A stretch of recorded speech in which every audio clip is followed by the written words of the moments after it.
I worked out how they dealt with the gold. That was quite easy. But silver is interesting, and we've forgotten to look at silver.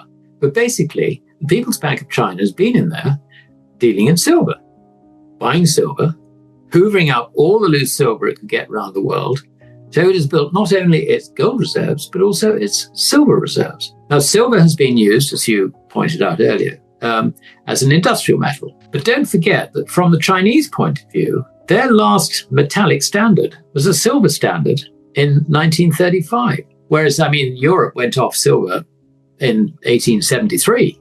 So you can see that China's experience of silver is a lot more recent, if you like.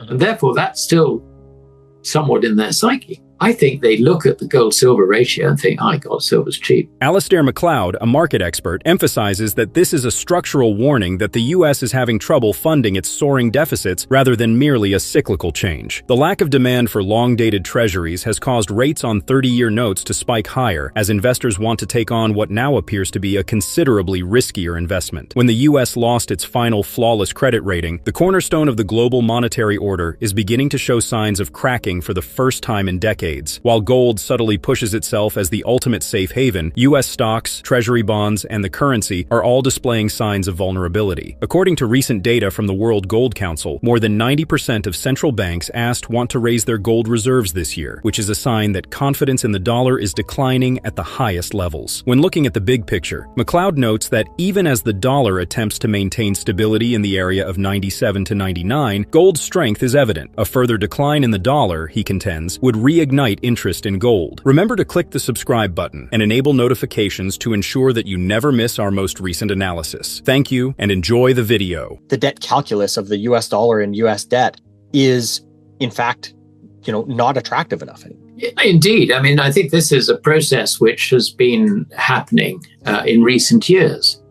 We now have a situation where I think there was a chart produced by, I can't remember whether it was the World Gold Council or one of these entities, which showed that there's, in terms of central bank reserves around the world, there's a higher level of gold ownership than dollars now. It's it's sort of overtaking. I don't know if that's entirely true, but it was a chart which somebody produced on X, which struck me as interesting. The other symptom of this is the difficulty which America has in funding its government debt out along the yield curve. It's becoming progressively more reliant on T-bills for its funding, as opposed to, say, 10 and 20 and 30-year maturities. Mm-hmm. Nobody really, apart from tame pension funds and maybe some insurance companies who write that sort of long-term business, nobody else really is interested in buying long maturities. So these auctions are always very disappointing, and it has the effect of quickening the pace, if you like, of the refinancing that's going on all the time.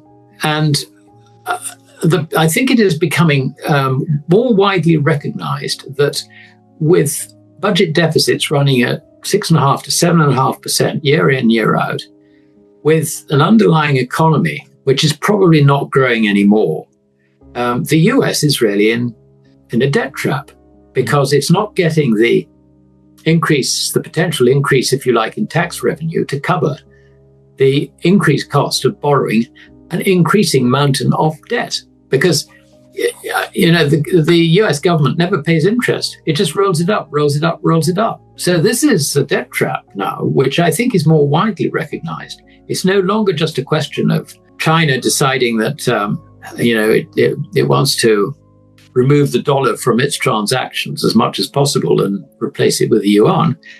We've moved on from that. I think there is now a wider recognition that the dollar itself is in trouble. Mm-hmm. And you've only got to look at the trade-weighted index to see, it looks ghastly. It's very, very bearish. So it's hanging around at the moment. Most markets are just hanging around at the moment. This is a sort of summer lull, if you like. It's selling in May and going away. It's just, I think it's probably modify that and say, just to my mind, when we look at gold, we look at actually an exchange relationship between gold and principally the dollar. Mm-hmm. And so it's the dollar's problems which benefits the gold price in that relationship. I think we've got to bear that in mind. The idea that war is good for gold is not necessarily the case. War tends to be better for, if you like, for the dollar. You find that people are going for a safe haven. And the safe haven of the dollar, which has been traditionally certainly since before the Second World War, and particularly in the last sort of 30, 40 years, that safe haven aspect is something which is, with all the capital that there is around, investment capital that there is around, I mean, that's what you're told. You're told that the safest thing to do is to hold US treasuries. Mm-hmm. So when you got the threat of a escalating war in the Middle East, what do? You buy more dollars and you buy US treasuries. So I think that is really where the benefit, if you like, of this disruption tends to go, rather than into gold. That said, I think, if you consider the implications of this and assume that we're not going to stop dropping nuclear bombs all over the place, then under those circumstances, you can see that, this is the sort of uncertainty which actually could backfire on the dollar, not so much from the fact that there's, the war is going on, but more from the fact that it's destabilizing US finances. That's the sort of equation that you'd be looking at. I think that I think that as far as gold is concerned, it's had a very, very good run against the dollar. We've got a pause in the dollar, and I think the pause is in the dollar rather than anything else. If you look at the trade-weighted index, I mean, there's been movement out of the dollar into euros and into yen as well, to a very large extent. Those are the two principal currencies, if you like, which are in the the trade-weighted index. And I think that's just gone on sort of pause a little bit. So the dollar has looked very, very weak against other currencies. A little bit of a pause. I think it'll go south again. But of course, the pause is reflected in, if the dollar's pausing in terms of its loss, then the exchange rate with gold will also pause. And that's really all we're seeing. It's interesting that gold is actually holding up extremely well against the dollar. But that's a function of the dollar really just moving sideways, more or less. I mean, if you look at the trade-weighted index, I think we got down to something like 97.5. We're currently about 99, and it's just been moving in that sort of range. It could perk up to 100 and test that. In which case, the dollar gold exchange rate will probably mean that gold goes down to, I don't know, sort of 3,200, whatever. So you can see that that's really, I think, what's going on in a very, very quiet time. I mean, if you look at COMEX, gold is not overbought. I mean, this is the extraordinary thing. I mean, we had this run up in gold at one stage to 3,500, just very briefly on a spike. But if you look at the open interest on COMEX, it's been very, very low. It's currently just a bit under 450,000 contracts. That is low. It's been down to, I think, just over 400,000 contracts. That's pretty oversold. Alasdair Macleod remembers discovering evidence more than 10 years ago that suggested Chinese organizations were probably involved in stifling silver prices. He clarifies that JP Morgan was reportedly working under Chinese influence when it offered silver futures contracts, while silver miners sold their raw silver door bars directly to China. Bullion banks are widely acknowledged in the precious metal sector as the primary forces behind manipulating the price of silver. These significant organizations include JP Morgan Chase, UBS, HSBC, and Goldman Sachs, some of whom have previously been convicted of manipulating the gold and silver markets. China may now be shifting its priority from regulating silver prices to boosting yuan-based trade, according to Macleod. The establishment of new offshore gold vaults in Saudi Arabia and Hong Kong directly challenges the US dollar's hegemony in international trade and favors gold-backed settlements in yuan. Now, let's dive back and hear what he has to say. Yeah, it's not the banks, it's the government. Okay. I mean, I first worked this one out when I had a speaking engagement in New York, and it was about, 10, 12 years ago. Mm-hmm. There were lots of silver mining companies and exploration companies exhibiting at this conference. And I went round them all because at that stage, the sort of gold bug community or silver bug community was accusing JP Morgan of rigging the market and all the rest of it. And Blythe Masters, lying through her teeth. She had actually at that time, I think it was 2010-ish, she had actually deliberately gone on CNN and said, we do not take positions for ourselves. We only take positions for our clients. And of course, everybody said, oh, she's lying. But I know people like this. I've worked with people like Blythe Masters. They do not lie. I can tell you that for a fact. They will protect themselves in any interview or anything they do. JP Morgan was not acting, if you like, to suppress the price off its own book. It must have been doing it for someone else. So my question to all these silver mines was, tell me, how do you turn your silver into cash to pay all your miners and your energy costs and all the rest of it? And they all came up with the same answer, which was interesting.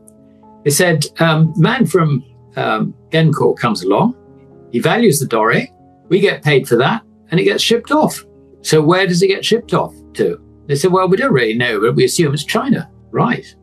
We could then see how this worked. In other words, the Chinese would pay for it. Yeah, the Chinese would pay for the doré. Okay. And that goes outside the market. Mm-hmm. And at the same time, they would instruct JP Morgan to sell futures to suppress the price. So they managed to keep the lid on the price the whole time. Now, bear in mind that at that time, countries like Canada were closing down silver refining businesses because it's ecologically dirty and all the rest of it, and not productive. And the Chinese, I think, also were doing it more cheaply than anyone else. So an awful lot of silver doré from the West was going into China. Now, China themselves was something like the 5th largest mining nation of silver. So they were also mining it themselves. So they were stockpiling it. Now, the other side of this story, I think, is very important. And that is that back in 1983, the Chinese Communist Party appointed the People's Bank of China sole responsibility for managing the state's gold and silver reserves, acquisition, sales, whatever, the whole thing. And I mean, the Shanghai Gold Exchange, which deals in gold and silver, is a wholly owned subsidiary of the People's Bank of China. So I worked out how they dealt with the gold. That was quite easy. But silver is interesting, and we've forgotten to look at silver. But basically, the People's Bank of China has been in there dealing in silver, buying silver, hoovering up all the loose silver it can get around the world. So it has built not only its gold reserves, but also its silver reserves. Now, silver has been used, as you pointed out earlier, as an industrial metal. But don't forget that from the Chinese point of view, their last metallic standard was a silver standard in 1935. Whereas, Europe went off silver in 1873. So you can see that China's experience of silver is a lot more recent, if you like. And therefore, that's still somewhat in their psyche. I think they look at the gold-silver ratio and think, God, silver's cheap. In conclusion, Alasdair Macleod's research shows a significant change in the balance of economic power in the world that is taking place in the background, unseen. China has been accumulating massive gold and silver reserves for years, purchasing directly from miners and using futures markets to keep prices low. In order to maintain control over these essential resources for its own industries, China is now beginning to restrict its exports of key metals like silver as a result of growing geopolitical tensions and changing global trade patterns. At the same time, China is trying to establish a new trade system in Asia that is based on gold and settled in yuan in order to overcome the dominance of the US dollar. In addition to being a technical financial move, the opening of gold vaults in Saudi Arabia and Hong Kong is a blatant indication that China wishes to establish an autonomous and stable economic zone where nations may trade without relying on US currency. This tactic can have a significant impact on international markets. China's success would alter the balance of power in international finance and erode the dollar's position as the world's reserve currency. In the long run, it would also help the price of gold and silver as more nations seek for physical assets to sustain their currency rather than depending on debt-based fiat currencies. It's critical for investors to realize that these are not occasional events, but rather strategic, long-term actions taken by China to increase its financial stability and worldwide clout. To predict the next significant changes in the global monetary system, it will be important to monitor China's gold and silver policies. And as always, happy investing.